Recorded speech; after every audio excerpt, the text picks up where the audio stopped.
Hi there, folks. Simon here. This is the 2022 Intermediate Invitational Tak Tournament. This is the second one of 2022. And this is the semifinals, but not only is it the semifinals, it is a Blitz tiebreaker match between dopeMedic and MehrGills 2. The reason why it's a Blitz tiebreaker match is because they split their two-game match against each other, each winning one of those. And the way we have this tournament set up is a Blitz tiebreaker match.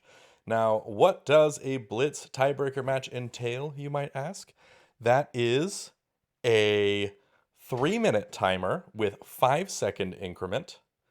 And just like the other games in this tournament, they will have two Komi as well. And that is played on a 6x6 board like you see right here. So this is going to be a really fun one, potentially really quick one. Now, if they split their games like they did in the regular match, what we will do is play an additional two-game match. And that continues and continues until one person wins both games in a match.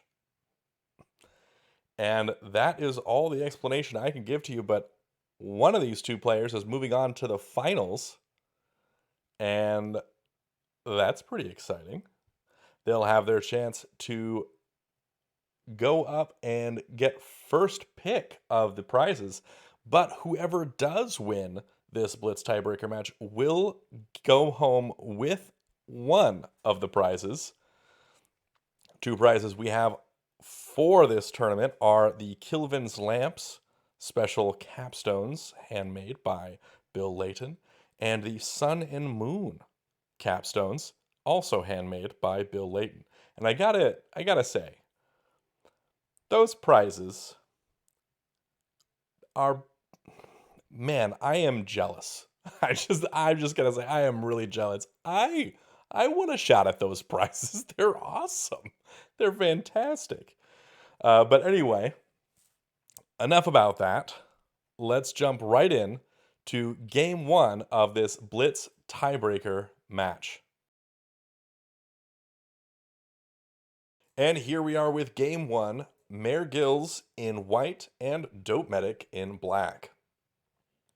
Again, this is Blitz, 3 minutes on the clock, 5-second increment. That means 5 seconds added to the clock after every turn, and 2 Komi. Komi being 2 added to black's flat count score if the game does not end in a road. And here we go with A1 as the first move. And we see that hug opening that dopeMedic has been doing quite a bit in this tournament. He likes to go for that hug opening. And I think the reason he likes to do it is because people just aren't accustomed to playing against it. But we see this really tightly grouped pieces right here. Black's capstone is in a great spot. It is a really fantastic capstone placement. Follows a lot of the guidelines we discuss in the capstones video of Tak University. Really does a great job of getting in the way of all of what white wants to do here. If white wants to continue making that threat, they will play at f3 here, but they may decide to go for a different avenue since they know that black's capstone is ready to come up here. White does play at f3. Now black likely going to come up, or potentially left. Does come up. Either of those captures would have worked to stop that threat. But he does come up with that capstone. White drops their own capstone here. I think that's a pretty decent spot. Not a fantastic spot like when black placed it there. But it's not a bad spot at all. White going to continue playing for this horizontal line here.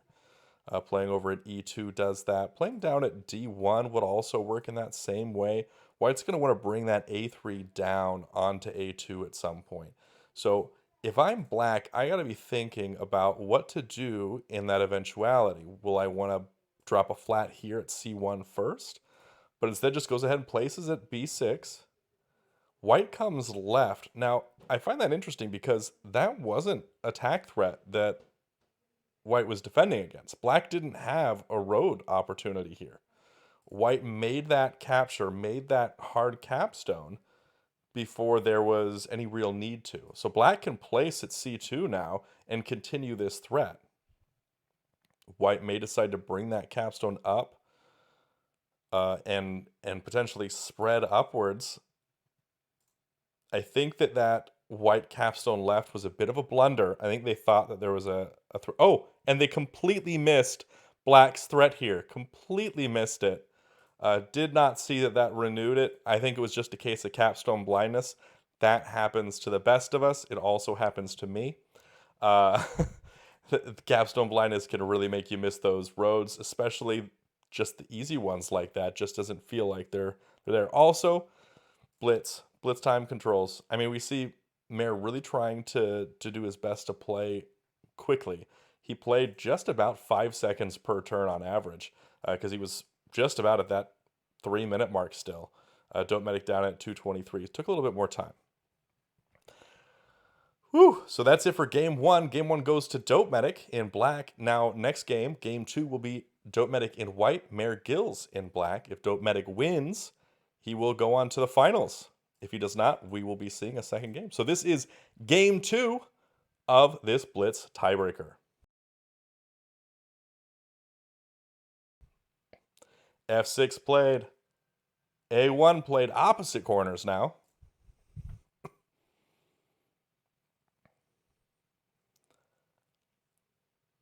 dopeMedic going for the knight's opening on the opposite corners.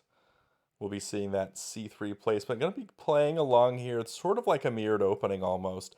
Playing here at a3 is good. I think that's a strong play, better than d3. And the reason for that is because now white can play up at a4 and go for that vertical line and just b2, continue this vertical line that whole time. I think that's a really strong position, really strong way to answer to that opening. It's reminiscent of the Simmons Gambit, which I still find it hilarious that I decided to name it after myself based on a YouTube comment. But we talk about that in the openings video part 2 of Tak University. All right, white dropping a capstone there. That's a solid spot for a capstone also. Really good capstone placement from dopeMedic in both of these games. I think white is definitely in control here. Mehr taking a bit more time in this game to play his turns. He's taken more time, not still up at that 3-minute mark like dopeMedic is. Taken more time, realized that he was playing too quick and didn't see that threat. This is a dangerous position, and smartly he drops a wall here, wants to make sure he's not going to get stuck in a situation where he loses right away. Better to drop a wall and be safe at this point than to just lose it all right there. White makes that capture left. This is a attack threat now for white. White probably wants to just drop at b1 here. That's what they do. This opens up this spot for a wall, either maybe moving this wall over onto b1, but it's no longer a attack threat for white. So black has the opportunity to bring that wall over and capture on to a2 on the following turn. That would be able to liberate this captive and interrupt this this attack threat that white's building for. Drops a second wall. Wow. Now that's big. That is big. I think dropping the second wall is an interesting move here instead of moving it. I see why they did it. Ooh, and that's good. That's strong. Black needs to take b4 left. This is basically Tinue. Is this Tinue? No, it's not Tinue, but it's dang close. b4 left is followed by white dropping a flat at b4, and then black does c4 left. Woo! Okay, black instead brings up on a2. That also works. Not Tinue, not that close to Tinue, but man, tough positioning.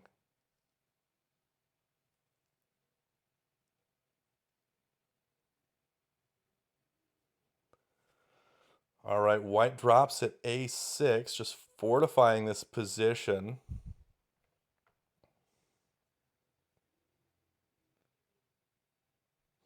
Might be deciding to bring this capstone down onto b4. Or could just be fortifying and then going horizontal.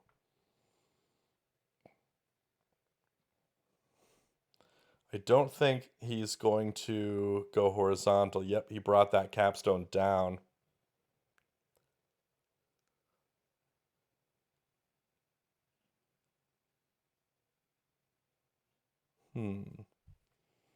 Black brings the capstone left.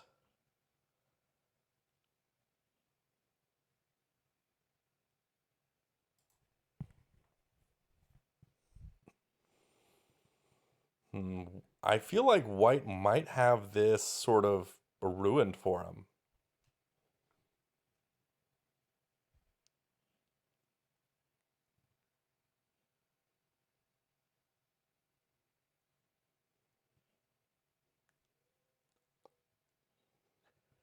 Yeah. White needs to shift gears, I think.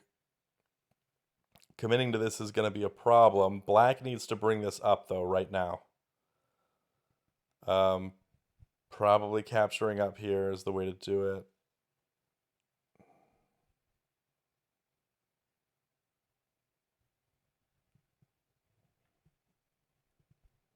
it. Black drops another wall. Man, wall heavy. Now, the walls aren't as dangerous for black in terms of flat count later on in the game because black does have that 2 Comey. However, this is a blitz game. It's not going to end in flats, most likely. Yes, we have seen blitz games go to flats. It's not very common. I would not expect it to happen here, but crazier things have happened. It looks like white's shifting for the horizontal here, black going for this vertical, and to just block that.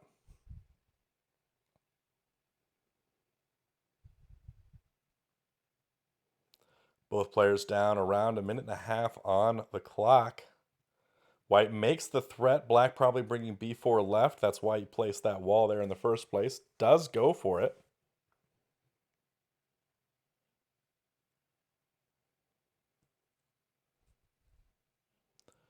White probably going to drop at c5. Does drop at c5 there. After b5 can make that's going to be a attack threat by placing at b5. Black can preemptively move capture over potentially on d6, but that gives white an opportunity to drop a wall there.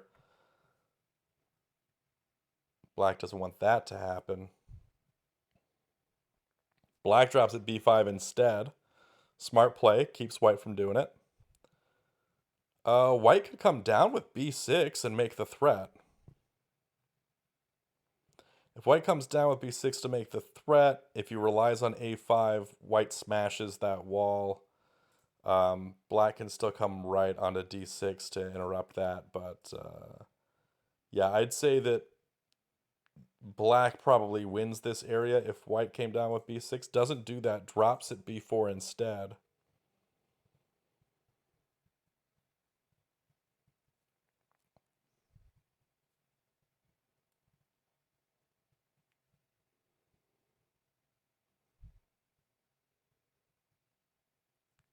Comes down with d6 to make the threat. Black comes over. This is close to a threat for black now.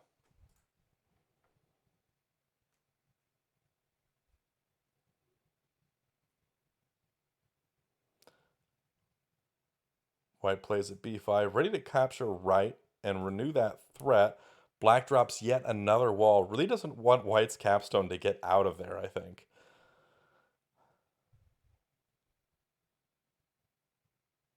Oh, okay. It's because black plans on bringing this capstone up and doesn't want white to be able to come over with the wall, with the capstone once they do.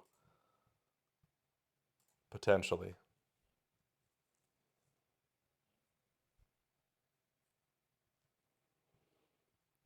And it looks like black is in control here. If white drops a wall, black's probably going to smash it.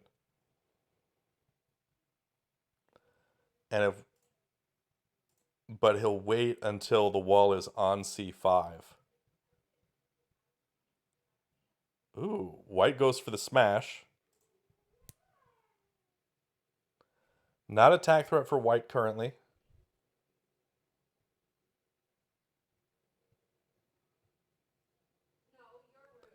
But this is a tough spot for black. Black comes left with the wall. Ooh. Stopping white from capturing those. White's perfectly fine with that. Comes right. Black's capstone from coming up onto that stack. Black throws the stack right. Continues for that vertical line. White drops that wall. No longer in danger of getting captured by that capstone. White's in control now. This is now white in control, whereas just a couple moves ago, black was in control. A big shift with that capstone capture, the smash. Big shift there. And this is attack threat for white, if I'm not mistaken. Black captures to stop that threat.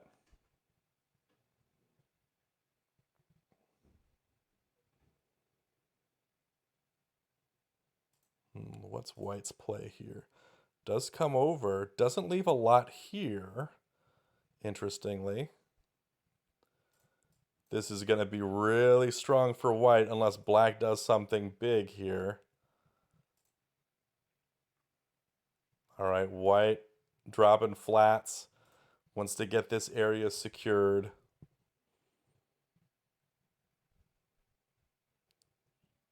We see the wall drop. White drops the flat. Black can bring that left and interrupt with that wall stack.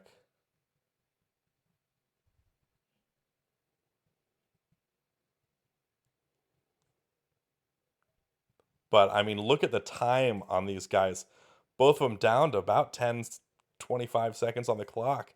It is so low on time right now for both players. They really need to to get these moves in quick and also not accidentally lose. That last part is the important one. Oh goodness. Oh goodness. White's got this huge stack. Black's placing flats, just doesn't want to lose right now. White's got a threat. White cannot smash this. That would lead to a road for black. White places, makes the threat again.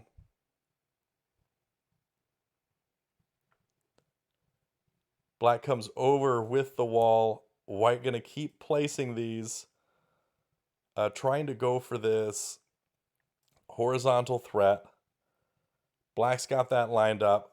Black can now go for the horizontal threat of their own. White sees that, captures right with the capstone stack, ready to spread downward. This is a threat now for black. White can spread down, and white misses the threat. Black able to drop a flat and win the game with just seconds to spare. Had 11 seconds on the clock. Man, that was a tense game. It got crazy here at the end. When you're down below 30 seconds on time, it gets insane. Absolutely insane, and so hard to follow everything. But solid play there from both players. Well done sneaking out the win there, MehrGills. You know what that means?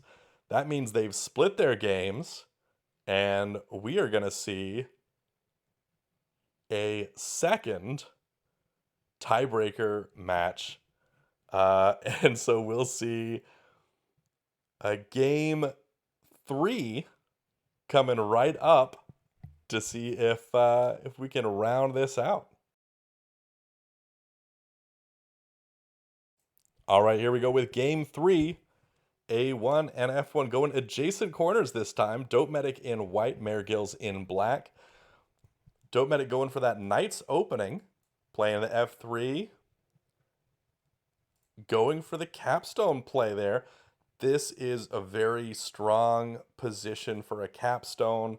again, follows a lot of those guidelines from the Capstones video of Tech University. Really strong positioning when you got these pieces that are diagonally connected there to drop that capstone there. Really strong. White building around here, got this capstone in a solid position, able to come down or right and interrupt what Black's working on. Black's got a really strong positioning though, doing a really great job with this opening.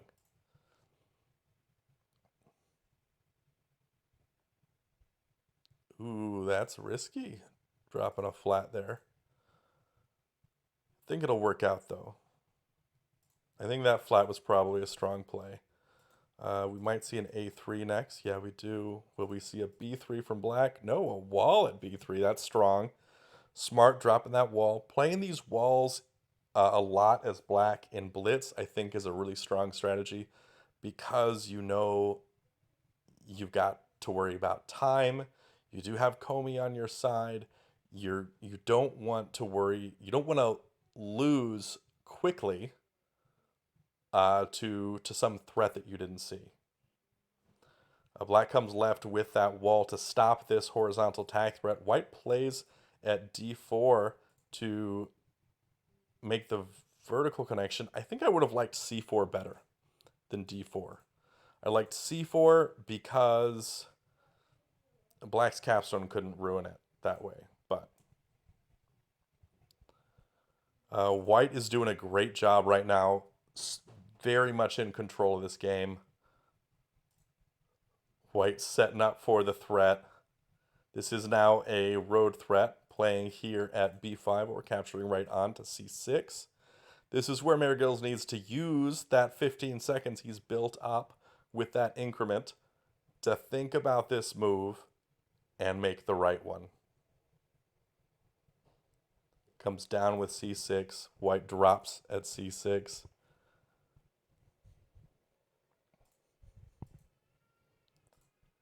Now, if I'm White, I like the idea of dropping at D6 here and then coming down with C6. Especially because low on time, Black might miss something like that.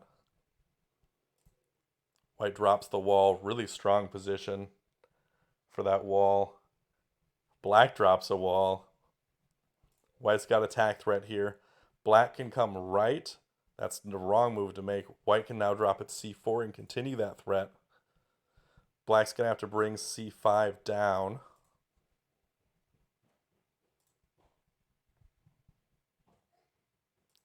No, brings the capstone left instead.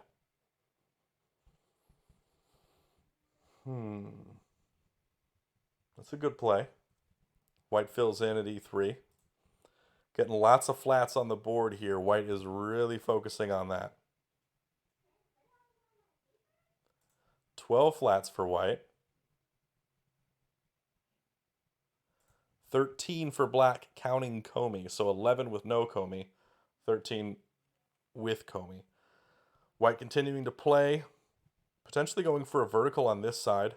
Black was going for a vertical over here. That's why White placed the wall at A5, because Black wanted to smash this wall at A3 to make that connection. White continuing to drop those flats, knowing that he's got this big wall stack to come left and mess with those.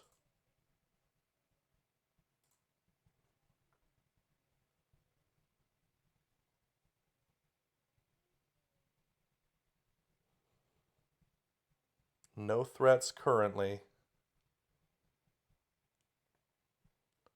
White was close to making one. White playing at B3 on the previous turn would have been a threat. This is dangerously close to a board fill. We look here, if White plays a flat, Black can board fill, and 1, 2, 3, 4, 5, 6, 7, 8, 9, 10, 11, 12, 13, 14, 16 for Black. 2, 3, 4, 5, 6, 7, 8, 9, 10, 11, 12, 13, 14 for White. So Black would win if White places a flat here or doesn't free up another space. Black will win on the following turn. So White needs to make a capture here, likely bringing this whole stack from D5.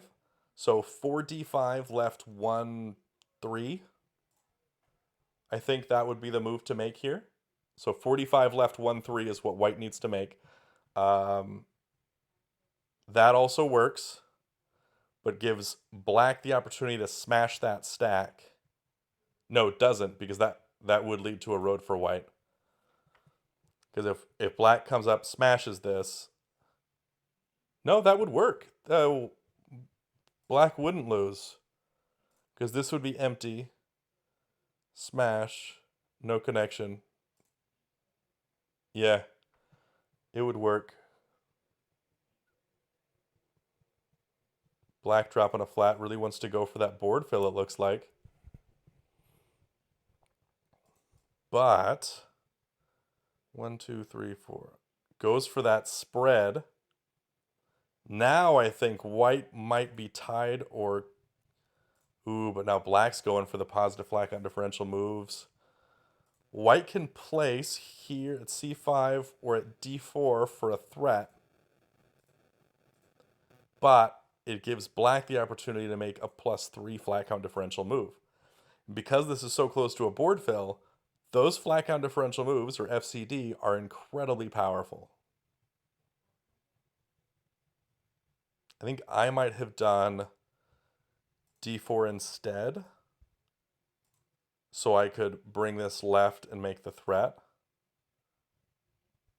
I don't know about that move. I don't know about that one at all. I'm not sure what that one accomplished.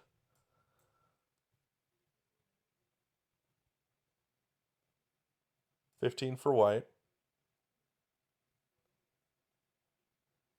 15 for black. So if black plays a flat and white plays a flat, it's a draw.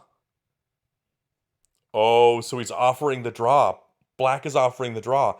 If white takes the draw, white didn't take the draw, but white could take the draw, and if he won the second game, he would win the match. But if he lost the second game, he would lose the match. So he's not taking that draw. He's instead making this threat by bringing that capstone up into this position. Actually, wait, did he just lose? He didn't capture. Oh, I think black could have won there.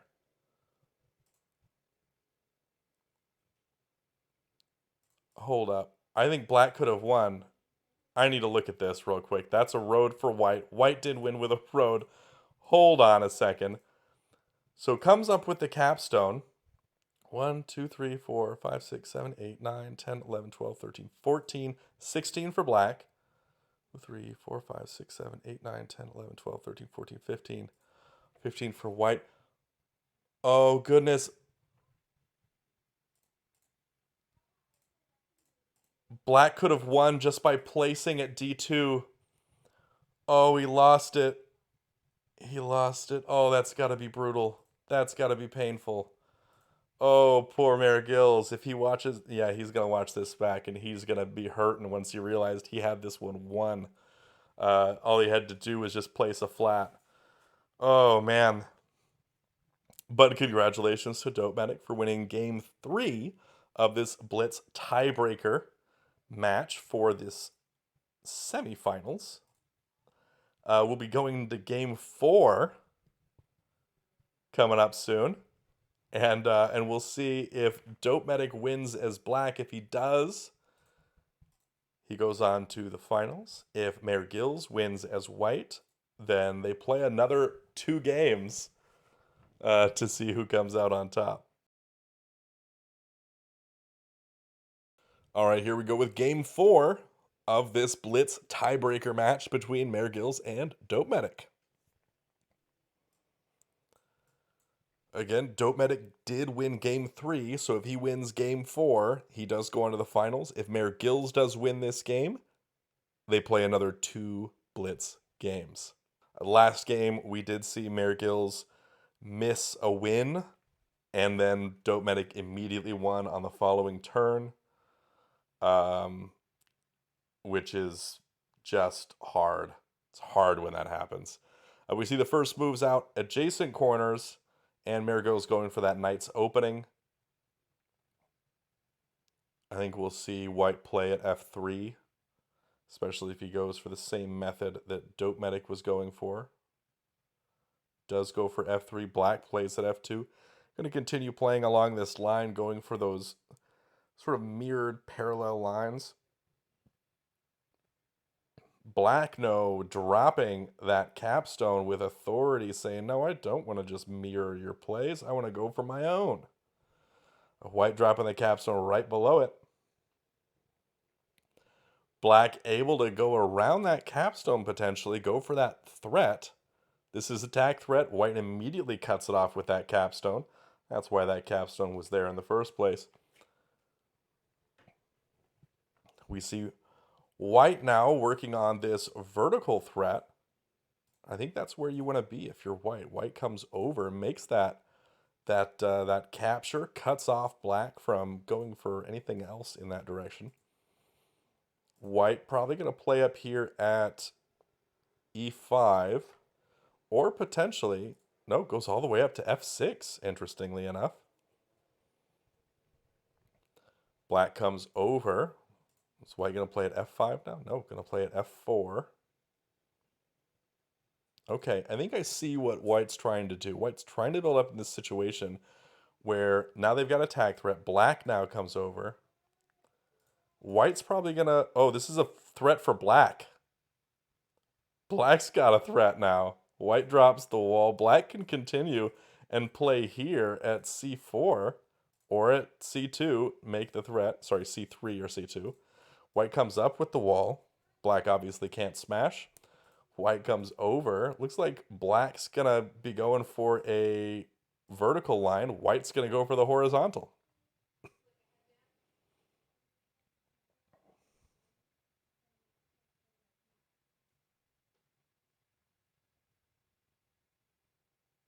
Ooh, man. This is looking pretty good for Black, actually. White is in a pickle because White's capstone is sort of stuck. Sort of stuck where it is. And it's tough to get around that.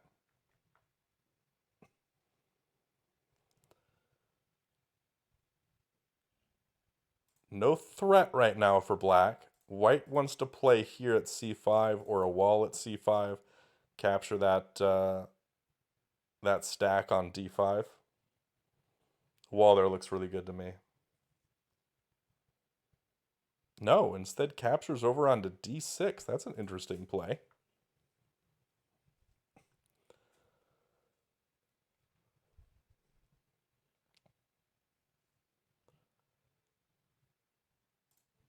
Black's in a really strong position here. Now we see that wall drop on c5.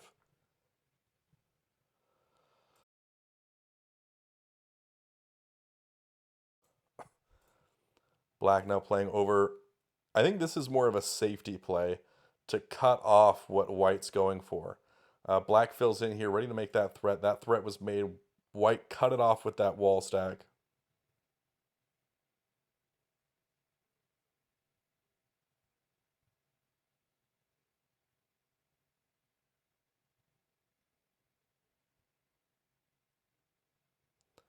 Yeah, Black is looking really strong. White doesn't have much to go for right now. White does have some breathing room because this isn't a threat right now. White could place at f2 and go for something right there. White could play out over here at b4. Goes for the b4 move, and that's playing down for the capture onto d4 for that horizontal threat. But I still think Black is in a really strong position right now, and that's something that that White needs to watch out for.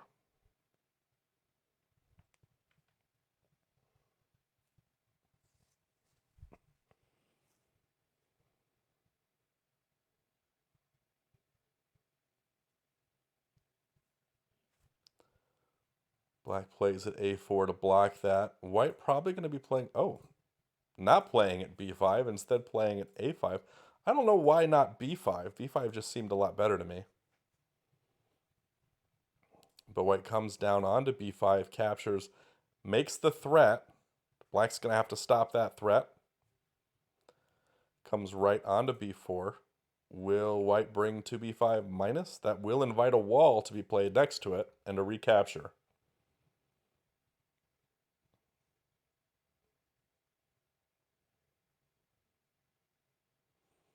No. Instead of flat played. I don't know about that. I don't know about that at all. What's happening? This could be an opportunity for black. Black instead playing up at b6, not doing anything with the capstone, moving that stack upwards, which looked like it might be a strong move there. But instead, white now drops down with that flat, makes that stack. Now another tack threat for white, able to bring d5 down or throw d6 all the way down onto d4 for that road.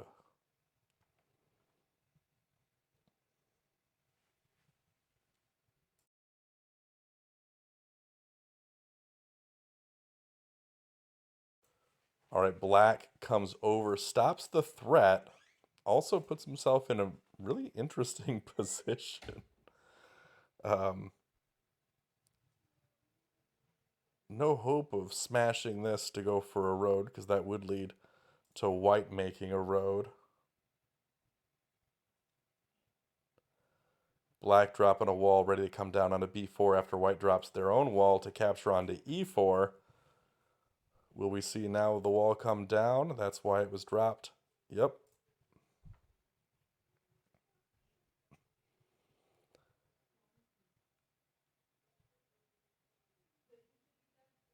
But black's in a strong spot still. Black can place flats to make threats. White is kind of out of threats at this point. Black is in a really strong position.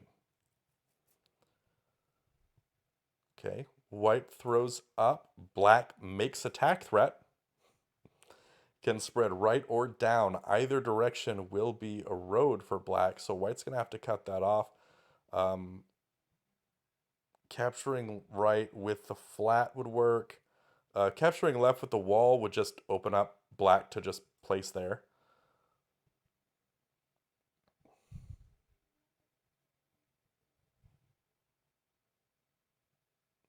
Black cannot smash this. That would lead to a road for white. No smashing. Not right now, anyway. Black could spread down, but I don't think that's what the play is here. Black making a threat in the horizontal direction. That one might be overlooked. That might be overlooked because it's been a long time since black made a horizontal threat down here. And there's very little time on the clock. We see him below a minute. MehrGills is under a minute now. dopeMedic at a minute and a half. Okay, white does see that, drops a wall. Black places up above. This is not a threat. But man, black is in such a strong position. White now playing at f2. Wants to get in on this.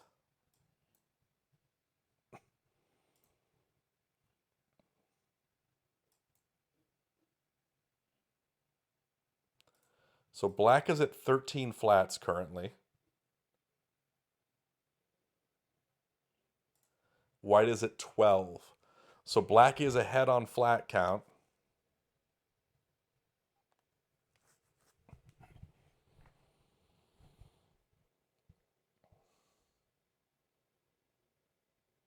And black does have some positive flat count differential moves to make. White does not. Black able to drop that wall there because they're ahead on flats. Had the confidence to drop the wall, knowing they could come right onto f4 and interrupt what white was going for.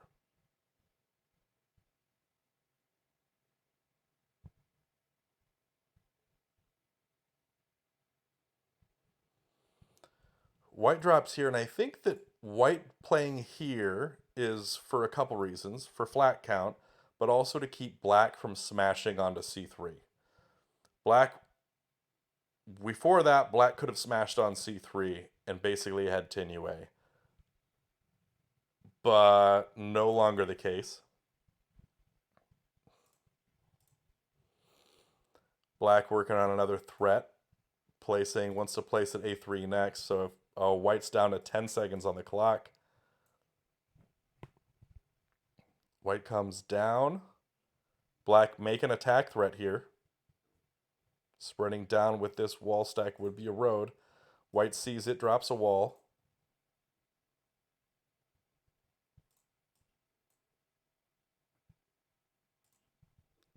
Black captures up with this wall. Ready to make some positive flag count differential moves, I believe.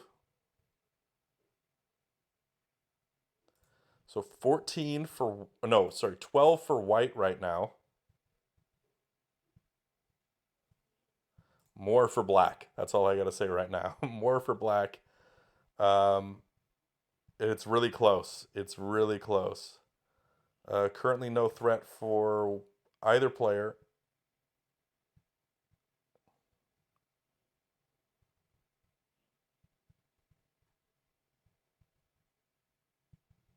Black wins with the board fill. White played that final move thinking that they had the win, but also had 5 seconds left on the timer. 5 seconds were added. So 5 seconds left. You had no time to think. That's all right. You played a valiant game there, MehrGills. And I believe that's 2 games there that went to dopeMedic. So dopeMedic wins the tiebreaker match and goes on to the finals of this intermediate tournament. So congratulations to dopeMedic, and well played to both players. That was a lot of fun to watch and a lot of fun to commentate and see those games played. So well done, and again, congratulations to dopeMedic. Thanks everybody for watching. Be sure to check out the description below for all things TAK, especially the TAK Discord server, which is where you can find all sorts of TAK resources like people to play with online, or strategy guides, or just really everything. It is the community hub and where you can find all of the TAK things, everything. So thanks again, and until next time, have a great day and happy TAKing.